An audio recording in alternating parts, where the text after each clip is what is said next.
These dogs are desperate to go see Adam. They're telling me they want to go to the bathroom, but they're lying. They just want to run across the yard to where their daddy is. Let's see what they do. Tricky always goes down that way. She runs around that way. Oh, here's chickens. Yep, there she goes. She's already over there. What are you doing, Bobo? What are you doing, Henny Penny? What are you doing, Bibby? Hello, Mr. Sparky. What are y'all up to? Bobo, where'd you go? Bobo, what are you doing? Are you eating? Oh, see, this is what Bobo wants to do. He wants to drink water out of the dirty dishes. I have this little pan down there for a plant, and he wants the rainwater. Okay, Tricky, come on back over. You said hello to Daddy. Now you need to go back inside. Why doesn't he drink? Look, now both of them are drinking. It's ridiculous. Haven't taken you outside in a while. This is that shade bed. There's my lantana. See how big it is? And it's not even all the way grown. It's a slow grower. So this is the bed where my ferns have been. And it was so dry, and I ripped out all of the vines that were in there and exposed the bottoms of the ferns like, oh dear, like that. Isn't that terrible? So they were not very happy with me. Then we got some rain, so I've got some fiddleheads coming on. But the chickens love to get in here and scratch around, and they were really destroying my ferns. So I put bricks in here around the poor ferns. I planted one fern plant before my daughter got married, hoping I could have ferns for her flower arrangement, which I think I did. Then I hoped that they would fill this bed. They were making progress, and then they got overrun with vines. So we will hope for a fern recovery, but the chickens are on the attack. Bibby, hey, get out of there. Go on. Go on. See, she goes the wrong way. Now I've got a pumpkin plant over here. I dumped a pumpkin over there in the fall, and one of the seeds germinated. So now I've got a little pumpkin vine coming there. Well, it looks like something came in the mail today. I think I know what it is. It's some books. The books are, oh look, Miss Reed Changes at Fairacre. Oh wow. And Chronicles of Fairacre, a Miss Reed omnibus with Village School, Village Diary, and Storm in the Village. Now, years ago I read many Miss Reed books because the library where we lived had so many of them. I must have read 25 or something. And then we moved, and our diary here has none. I was able to find 2 along the road at different, thrift stores or something. I've read them many times. And then I'm in a Facebook group for Miss Reed fans, and a lady joined the group whose mother had a collection of Miss Reed books. And her mother died, and this lady was trying to find homes for all these books. And she volunteered to mail, oh, I can't wait. I love the illustrations. Oh. She volunteered to mail these books to anybody who wanted them and absorb the postage. I don't know how much postage she must have paid. Mine was $4.45. I told her I would reimburse her. I'm going to have to see if she's on PayPal or something. Anyway, so today they arrived. I'm so excited because that's one of the most peaceful authors. I love going back to Fairacre with Miss Reed, who's a school teacher of young children. Her life is not free of distress, but she handles it with such grace. Look at that beautiful Cotswold cottage. Okay, well, I'm going to go check and see if there's any eggs, and then we're going to go back inside because it's getting a little warm out here. On the way to the chicken coop, the chicken pen, this is a big old pine tree. That's a wisteria vine that Adam cut when we first moved here. It's the size of a small tree.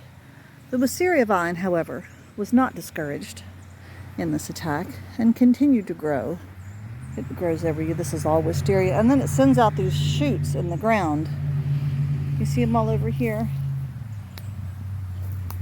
And now it's just running back up again, along with other vines. A lot of this is wisteria. But somehow one of those shoots got over to the chicken pen.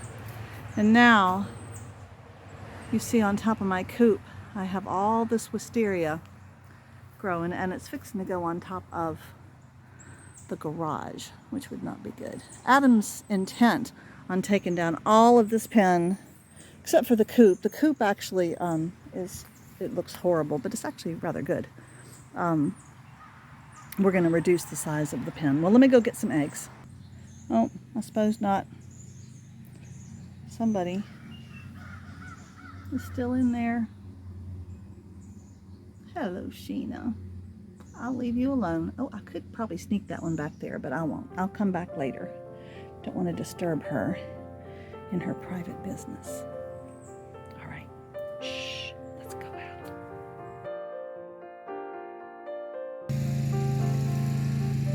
Hey, YouTube friends. Well, this morning is cool, which is bizarre in July. And we're going to burn up this really massive burn pile. It's taller than I am. And then we might get around to burning the 2 barrels that need to be burned. But it stays cool. I might even mow. It's getting a little weedy out here. This is a new toy that Adam has. It's a little flame spreader you can attach to your propane tank and burn things up, which is useful on a farm in the south. It's still only 71 degrees out here. It is absolutely lovely. This is such a rare thing in the summer here, even in July. And there's a nice breeze coming from the north. The dogs love it when we spend the day, even just the morning, in the pasture. Oh, where Bobo is. Bobo!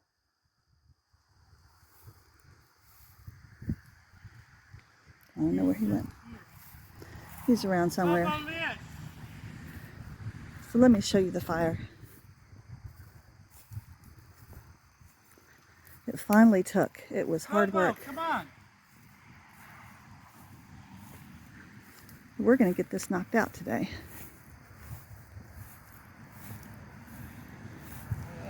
I'll go, honey. Get a drink. We still have a little ways to go, but this is great.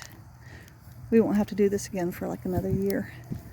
Well, Bobo is able to squeeze through the gate, kind of like Peter Rabbit. And so he was up on the back deck by the house. But the thing is, he can't squeeze back into the pasture. He's a one-way door. So now he stands by the pasture gate over there, waiting for Daddy to come let him in or let him in. He's going to go put him in the house. But I didn't want you to worry about Bobo. He wasn't in danger. He was being naughty, which is usually what happens. Well, there's the burn pile. That was last week, but I'm back out in the pasture to show you that, yes, we did burn it up. And that is such a relief, because when it gets really big, it makes us nervous to have so much burning to do. Let me go show you the barrel. Adam also used his little flamethrower thing to start the barrel up, and I burned it up and tossed it over on its side. And we also hauled away all of the little scrappy fencing metal and other little pieces of metal and some metal we found in the barn again. Took all that away to the recycling, which was really great. Makes you feel good. I've been walking around this pasture. We've had so much rain. It's been very, very wet. And it's downright gloopy back here. And we haven't been able to mow. I'll show you why in a second, but before I leave the pasture, I've got to show you this. This is how much rain we've had. This happens occasionally here. Just mushrooms just pop up. That's not really a ring of mushrooms, but these things are big. Here's my hand. That's a big mushroom. I've never actually seen this particular type before. They're big saucer mushrooms. See, there's my foot next to it. Very interesting. Yeah, it's getting pretty weedy. The pasture out there is very weedy. But we can't mow it until the lawnmower is running again. Yes, it's true. Let me go show you the lawnmower. I'm walking back here to where I cleared away into the orchard. I wanted to show you this first before I show you the lawnmower. Okay, this is the orchard. The orchard is starting to get away from us. I did clear this opening to get in. And then I also cleared a little way to get into the old chicken run, but we haven't done that yet. I don't think we could take the mower in there. Some of this stuff is pretty out of hand, but the thing that's really out of hand is that the grapevine, which is all along this fence over here, is really, it's going up into the trees. Now this is a bad thing because, see, and it's starting to want to go into the trees down there. This is my pear tree. There's a few pears on the ground, like there's one over there. We didn't really have much of a pear crop this year. It's a beautiful old tree. Anyway, let me walk out of here. But as I walk, maybe I will see if I can post a picture of what, I think I took a picture of what the orchard looked like when we first stepped into it. It was totally overgrown. You could not even walk into it. It was a mass of vegetation. And then I think I recently found a picture of it when we had it about as cleared as it could be. So I'll try to post those too. And now you can see that it's going to degenerate back to where it used to be. Let me take you and show you the mower. Well, there's the lawnmower. It stopped running when Adam was mowing the house lot. And it needs the little starter here stopped working. And the replacement part for that was a bit expensive, especially considering the age of this mower. It's not going to last but a few more years, maybe. It has a pretty hard life. So he bought, what would you call it? He's bought a little button that will be kind of a shortcut turn on switch. So, which is what we'll have to do. My brother had a Volkswagen once that started like that too. So I think he'll make it work. Adam can make just about anything work. So that is kind of where we are at a standstill with the outdoor projects right now. That's not a pretty sight. Let's end with something else. That's a pretty sight. That's Brownie. Oh, Mr. Sparky's underneath the deck. Well, when I show you the deck, you'll see the sad sight, which is the absence of a tent. We had heavy rains, and it wasn't the wind that got my tent, it was the rain, and almost ruined it. Kind of collapsed it a bit. So we are going to actually build a structure to give us shade back here. We discovered with the tent, it was useful because we discovered that we want something on this deck. We want shade here to make it more useful. So we'll be doing that also sometime this summer. Thanks, guys. See you soon.